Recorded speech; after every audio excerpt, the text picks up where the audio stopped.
Warning, hosting a conference on autism can make you realize you might kind of have autism. United States of Europe making fun of the EU the American way. Autism. The debate about its causes continues to affect American and European politics and to make certain politicians continue freaking out like Dustin Hoffman in Rain Man. But as I found out while recently hosting this autism event, autism is widely misunderstood. Like the question, if my young son is totally obsessed with Thomas the Tank Engine and railway timetables, does that make him autistic? To which the correct answer is apparently maybe. To review, was it ever true that autism was a side effect of certain kinds of vaccines? No. Was the author of the original 1998 report linking vaccines and autism proven to have faked his research? Yes. Why do so many populist politicians in Europe continue to quote this fake research? That turns out to be a separate mental condition known as belonging to the Italian five-star party. But as host of this conference, as an outsider, I had to ask the question, so wait, why is it that all these people all of a sudden have autism?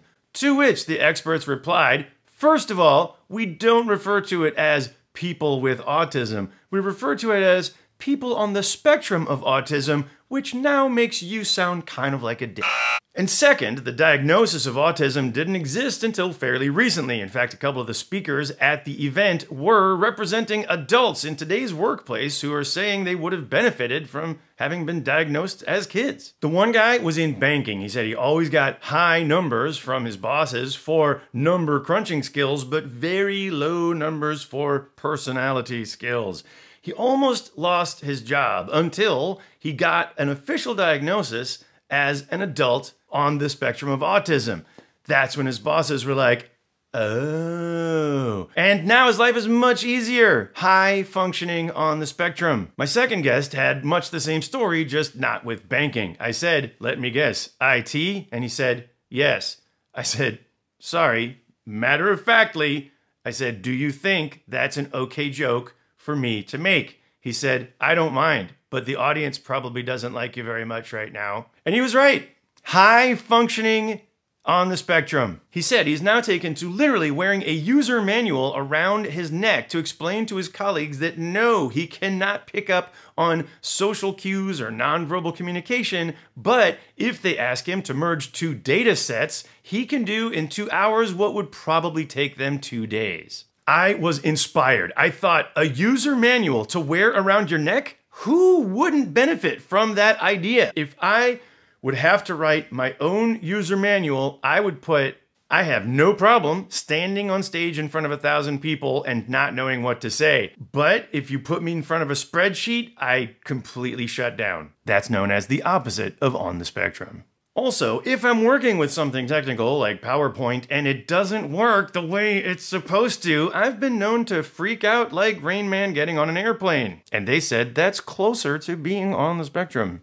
And sometimes in the middle of a conversation, I'll be distracted by a song that's playing in the background so that the people I'm talking with will wonder why I have suddenly launched into a long monologue about, say, Smokey and the Bandit, and why in the mid-1970s the prevalence of CB lingo and trucker culture led to what is now the alt-right that elected Trump. And they said, yeah, that's kind of on the spectrum. And finally came the keynote speaker, Professor Simon Baron-Cohen, who was there to raise money for autism research. For him, I had 2 questions. One, since by now autism is pretty well known, why do you still need to raise money for research? He said, since there's no pill to treat autism, then Big Pharma doesn't have money to invest in it. Which is why we say on the spectrum and not on Ritalin. My second question for Professor Baron-Cohen was, are you related to Sacha Baron Cohen? Meaning, are you in fact Sacha Baron Cohen?